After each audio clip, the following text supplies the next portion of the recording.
Good morning. ভিডিওটি হচ্ছে বিহুর আগের দিনের ভিডিও। বাড়িতে অনেক দিন পর করা হয়েছে বার্গার পার্টি করে আমরা সবাই মিলে বসে পড়লাম অনেকগুলি পিঠেপুলির আয়োজন নিয়ে। হ্যালো, সকালবেলায় দেরি না করে চলে গেলাম ঢেকির চালের গুঁড়ো নিতে। তবে আমি একা যাচ্ছি না, প্রদীপ সাথে করে নিয়ে যাচ্ছে। আমি জল ভরিবার ছল করিয়া দেখবো নয়ন ভরিয়া। দেখতে দেখতে বেরিয়ে পড়লাম, অনেকটা পথ এগোনো বাকি আছে। আসলে আমাদের বাড়ি থেকে অনেকটা দূর আছে। বেশ অনেক দিন পর এই সাইডটায় আসা হয়েছে। চারিপাশটা এত ভালো লাগছে যে আর ক্যামেরা বন্দি না করে পারলাম না। এখান থেকে আমরা চালের গুঁড়ো নিয়ে চলে আসলাম সোজা বাজারে। সেখানে কিছু জিনিস কেনাকাটির ছিল, সেটা করে তারপর যাব বাড়ির দিকে। এই রয়েছে আমার ঢেকির চালের গুঁড়ো, যেটাকে বাড়ি নিয়ে গিয়ে মজার মজার পিঠা করব। চলুন এবার বাড়ির দিকে এগোই। আসলে কি হয়েছে জানেন, এতটা লেট হয়ে গেছে যেটার কারণে প্রায় দোকান বন্ধ হয়ে গিয়েছিল। তাই আমরা বাড়ি চলে এসেছি। বাড়ি এসে স্নান করে খাওয়া দাওয়া করে বসে পড়েছি নারকেল কোড়াবার জন্য। ওই দিকটায় বৌদি ভাইরা কেউ চালের গুঁড়ো দিয়ে ডো বানাচ্ছে, তো কেউ চালের গুঁড়ো ভেজাচ্ছে। খুব শখ করে অঙ্কি, জিয়াংশ আর আমার বোন মিলে এই বুড়ির ঘরটা বানালো। আমরা তো ছোটবেলার থেকেই এই বুড়ির ঘর নামেই জানি, তবে তোমরা কে কি নামে জানো কমেন্টে কিন্তু নিশ্চয়ই জানিও। নারকেল কোড়ানি তো শেষ, তবে পিঠেটা কিন্তু এখন বানাবো না, রাতের দিকে বানাবো। এখন সব তড়িঝাম করে রাখলাম, রাতের বেলায় বসে বসে সবাই মিলে বানাবো। আর এই হচ্ছে আমাদের ঠাকুর ঘর। সন্ধ্যা তো নেমে গেল, মেজ বৌদি ভাই এখন এখানে সন্ধ্যা দিচ্ছে। আর ওই দেখুন আমাদের পুরী থেকে আনা জগন্নাথকে। সেই তখন থেকে অপেক্ষা করে যাচ্ছি যে কখন বৌদি ভাইয়ের সন্ধ্যা দেওয়া হবে। আজ ইচ্ছে করলো বাড়িতে বার্গার বানাবো। চলুন বৌদি ভাই আস্তে আস্তে পিঠের আয়োজনটা কিছুটা এগিয়ে নিই। পাটিসাপটার যে মিশ্রণটা আছে সেটা আস্তে ধীরে করে বানিয়ে নিই। এইখানটায় আমি দু রকমের পাটিসাপটা বানাবো, একটা সাদা পাটিসাপটা আর একটা নলেন গুড়ের পাটিসাপটা।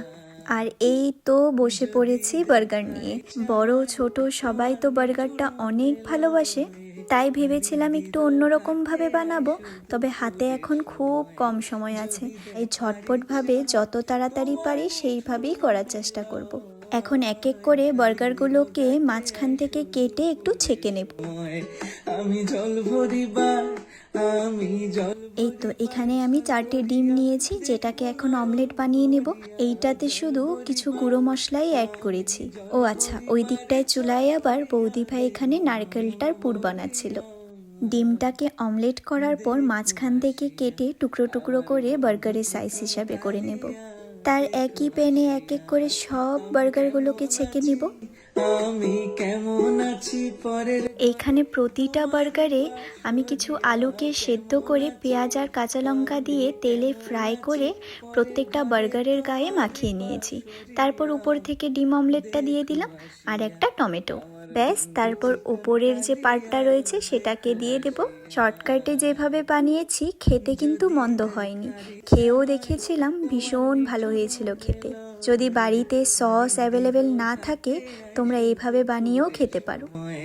যদি দেখা ও আচ্ছা, বার্গারের সাথে সাথে হয়েছিল আলু কাবলি, যেটা বানিয়েছিল মেজ বৌদি ভাই।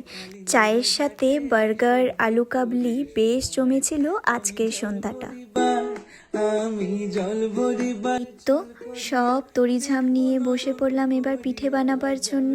প্রথমেই বানাবো আগে পুলিগুলো। আজ বাড়িতে নারকেলের পুরের সাথে সাথে বানানো হয়েছিল ক্ষীর। এই তো এক এক করে লেগে পড়লাম এবার পিঠেগুলো বানাবার জন্য। শুরু করলাম পাটিসাপটার থেকে। দেখো আসিয়া আজ আর মালপোয়া বানাবো না, কারণ জবের থেকে শীত পড়েছে, আমরা অনেক মালপোয়া বানিয়েছি।